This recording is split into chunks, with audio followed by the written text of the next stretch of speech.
The Pallava period also saw the efflorescence of a very significant type of religious edifice. The earlier edifices, obviously they were there, the structures possibly have been constructed with some perishable material. So, the architecture created during the Sangam period or the later period does not exist at all. So, we cannot know or we cannot deduce what was the nature of this architecture, but in this period, from the Pallava period onwards, we find a significant contribution being made, particularly in the religious edifices which are still there, still extant, and which actually because of their achievement still creates or still attracts our attention.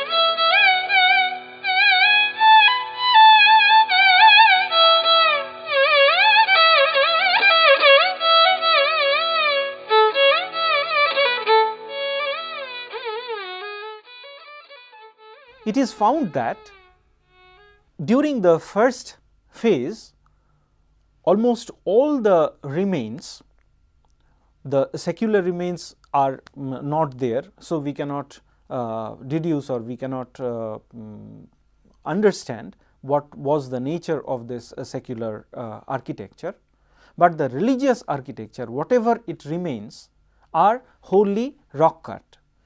Either they continuing the tradition in the western India are kind of excavated caves, excavated in the rock structure itself, or they are monoliths. That is, they have been created somewhat like the Ellora temple. It has been cut from a whole chunk or boulder, the rock structure has been created, that is why they are known as the monoliths.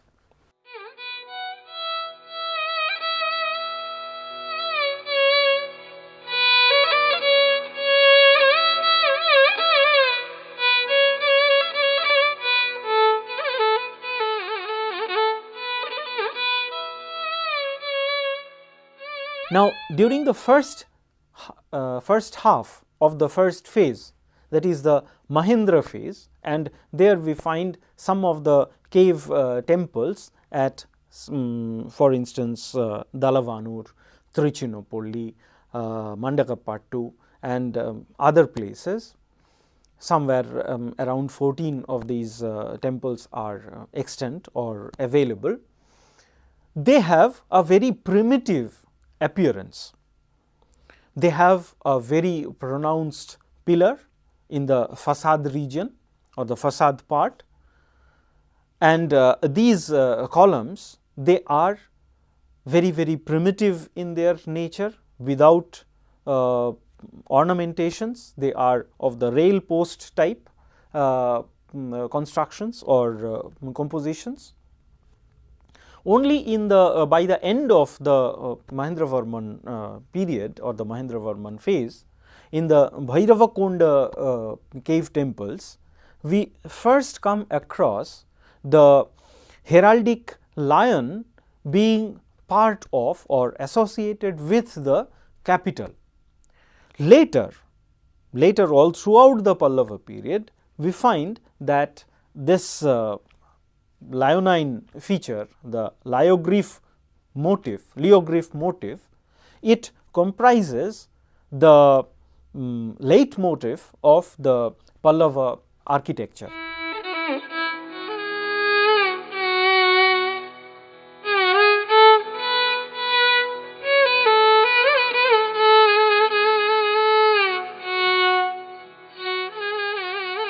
Mahavalipuram or Mamallapuram, there are both the cave structures, much more advanced, because along with the leogryph motif, other parts of the stambham, the pillar, like the tadi or palagai, they are found in the capital or the capital abacus. All the distinct parts of stambham part are found in the cave architecture, along with very exquisite sculptures being found not only in the cave temples, but also in the open air.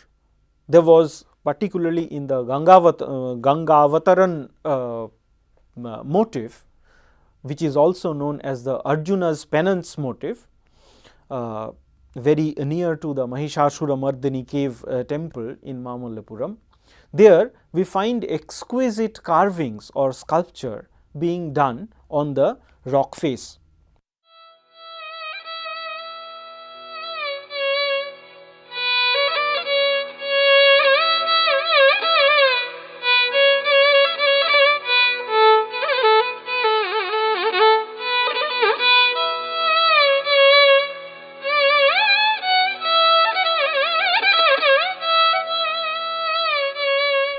Apart from these cave temples, in the Mamalla phase, there was another very significant advancement, that is the growth of monolith structures, which is typically known by the 7 pagodas or the Raths.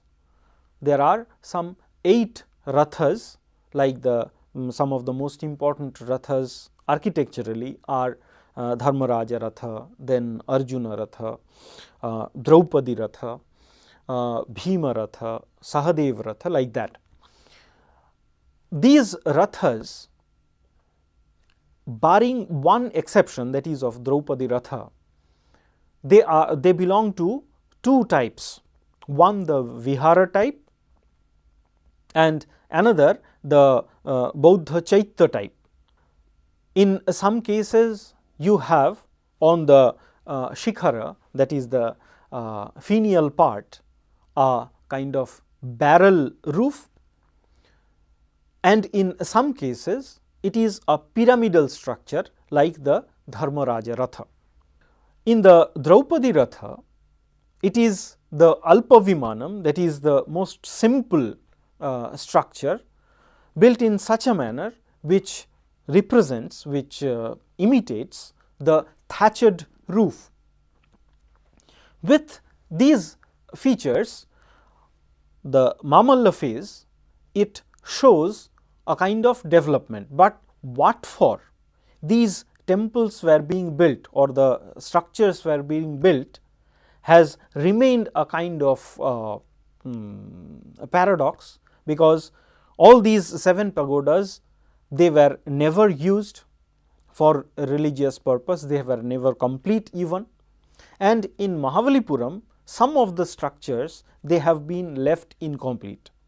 This poses some very tricky historical questions or some paradoxes which has not yet been solved.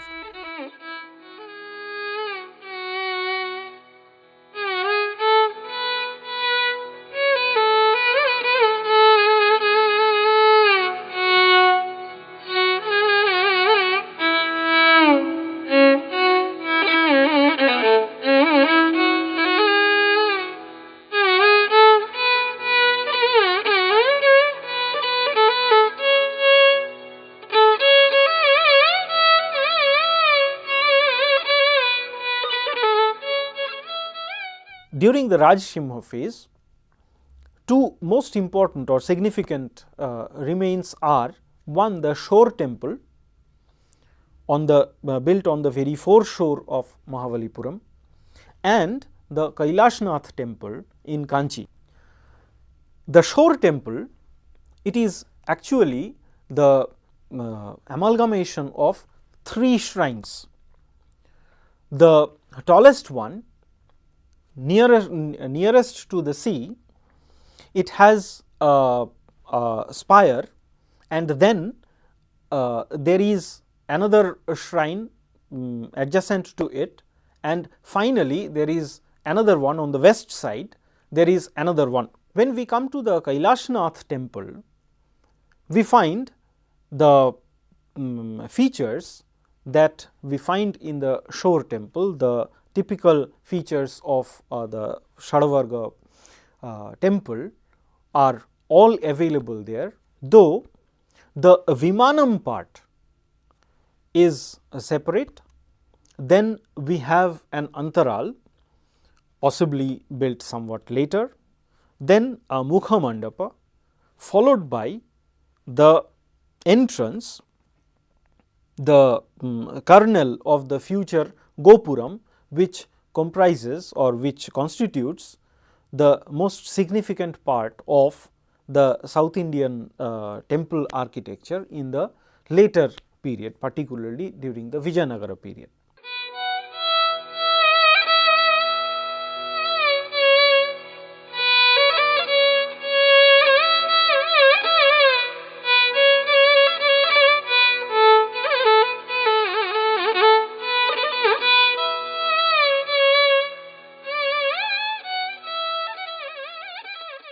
The last one, the last structural temple important from the development of Pallava architectural style is the Vaikunta Perumal temple, built later during the period of Nandivarman the second Pallava Malla.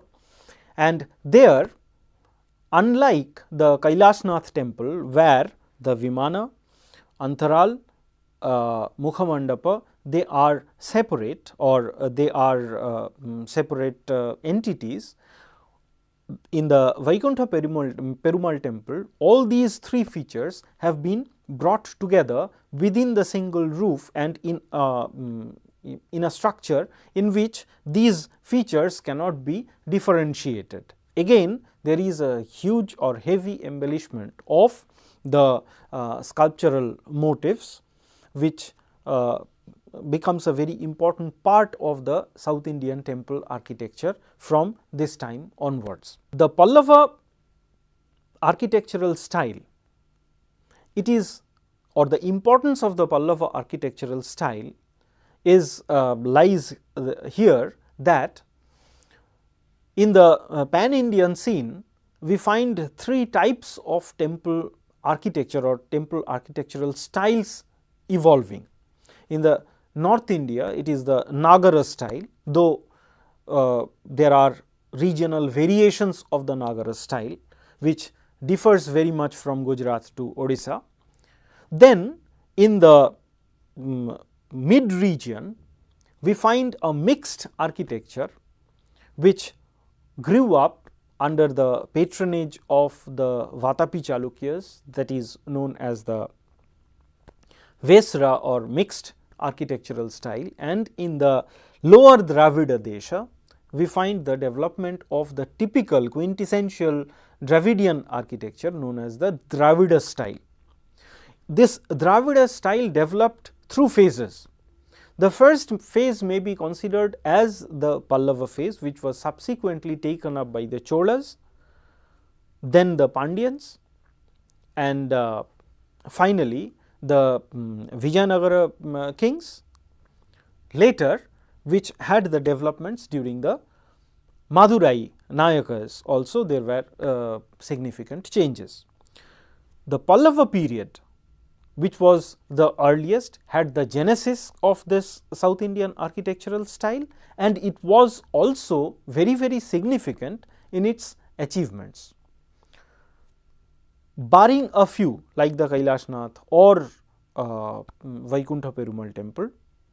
None of them they were very monumental in their size, but the size as well as the sculptural representations, they find a very fine balance, a kind of unison which produces a tremendous effect which is still available to any of the viewers who go to see any of these extant Pallava temple architectures.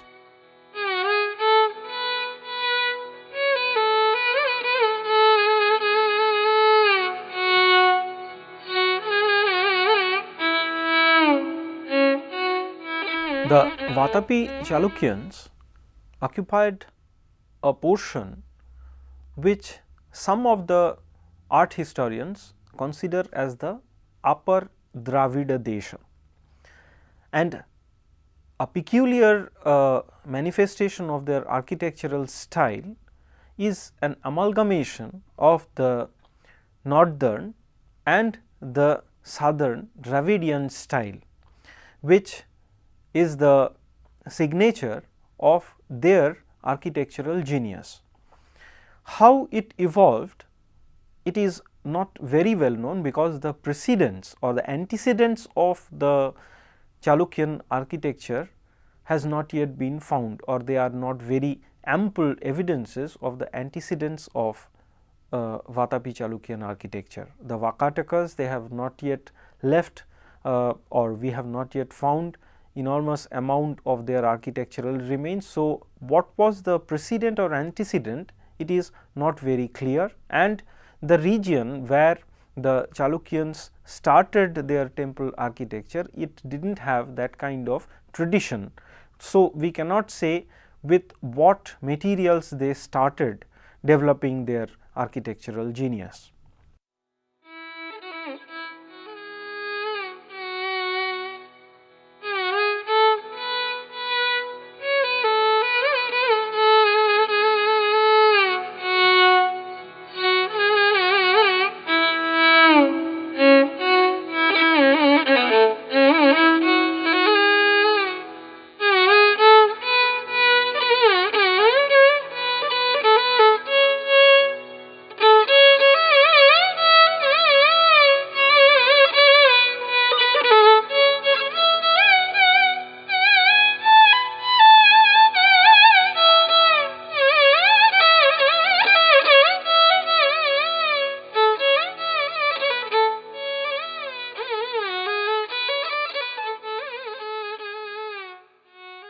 The extant examples of Vatapi Chalukyan architecture can be found at different places, particularly in Vatapi, which was their capital. Near Vatapi in Aihole, there are some very important examples of Chalukyan architecture, as well as Pattadakal, which is on the Mamallapuram river, and also in Alampur, which is in the eastern part of Deccan, that is presently in Andhra Pradesh. These areas saw development of Chalukyan architecture in different phases. The earliest beginning was obviously the cave architecture or the cave temples, either Brahminical or Jain, and sometimes there are remnants of the Buddhist caves as well.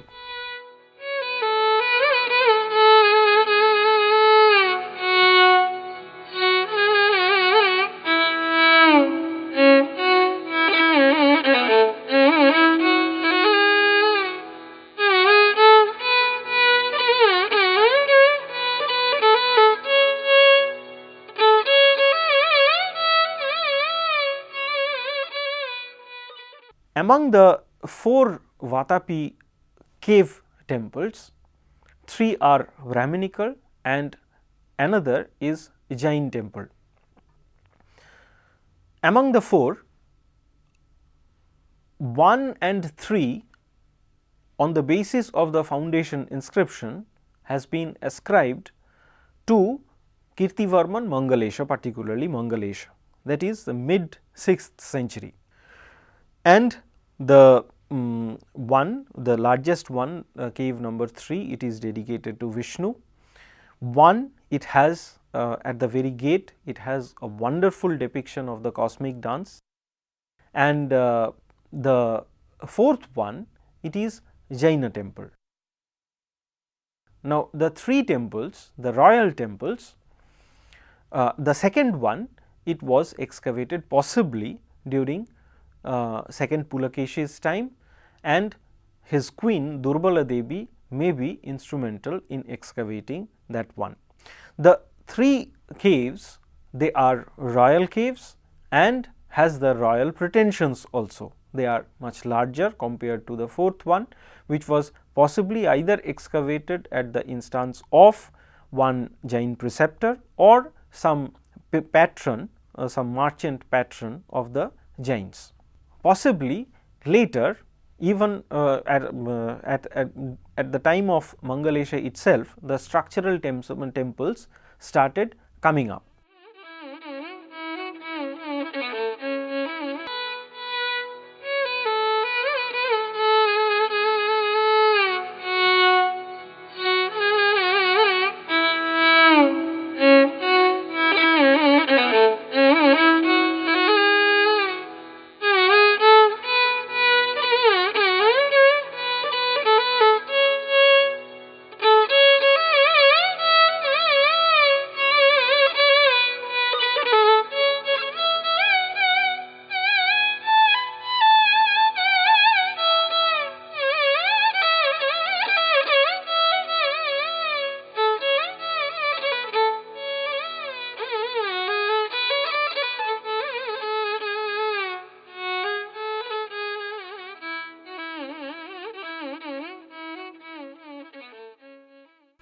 Now, in Vatapi, temples like in Vatapi as well as Aihole, in Aihole particularly, we have examples of for instance, the Durga temple and the Lad Khan temple. Now, Durga temple, it is very peculiar in the sense that it is an apsidal temple in the sense that it resembles the apse of a Buddhist chaitya, the cave chaityas, but it has a circumambulatory path and it is open circumambulatory, it is not guarded by a wall, just pillars hold the roof, and these niches, the niche of the inner wall of the circumambulatory path has some of the finest examples of the Vatapi Chalukyan architecture. But unlike the other apsidal temples which have a barrel roof, this one has a shikhara. This is very interesting, very uncommon among the apsidal temples, and this shikhara is made in the northern temple architectural style with alternating gavakshas and other architectural styles being assembling this northern style shikhara. The Lad Khan temple, the plan is very simple with only a square inner chamber, Garbhagriha, without any circumambulatory path, because it is situated on the wall of the back side. The sacred chamber is situated on the back side of the wall. But very interesting is the roof, because it resembles, though it is made of stone, it closely resembles the logs, wooden logs, which was earlier, possibly earlier used for making this type of architectures. Later, the Vatapi Chalukyan kings, they shifted their temple building activities to Alampur, and there are 9 temples which is together known as Navabrahma, of which Svarga Brahma is the largest and the finest one, which was built by Vinayavati, who was the queen of Vinayaditya. Later, with Vikramaditya II coming to the throne and defeating the Pallava king time and again, and once he actually conquered Kanchi itself, it is said that he was enamored by Kailashnath temple, and his two queens, one Loka Mahadevi and another Triloka Mahadevi, who was actually the sister of Loka Mahadevi, they built two temples, and this time the temple activities were not taking place either in Vatapi, Aihole or Alampur. It was taking place in Pattadakal. In Pattadakal, we find a close amalgamation of these temples at a very small place. And in Pattadakal, the Virupaksha temple, which is the largest one, it is made in the Deccan style, and very close to it the Mallikarjuna temple, which was built by Triloka Mahadevi, it also resembles the Deccan the Dravidian style of architecture, where in the typical Dravidian format there is the pyramidal shape of Vimana which is coming up. Taking all these things together, we find that in the Chalukyan period they could build a distinct style of architecture of their own, and this style of architecture has a peculiar blend of northern and the southern style of architecture, and that is the reason why one of the very important art historians considers that this is because the region where they were dominating, it was a kind of cultural magnet, and situated on the borderlines of northern India and southern India, it could very well amalgamate the architectural styles of the two.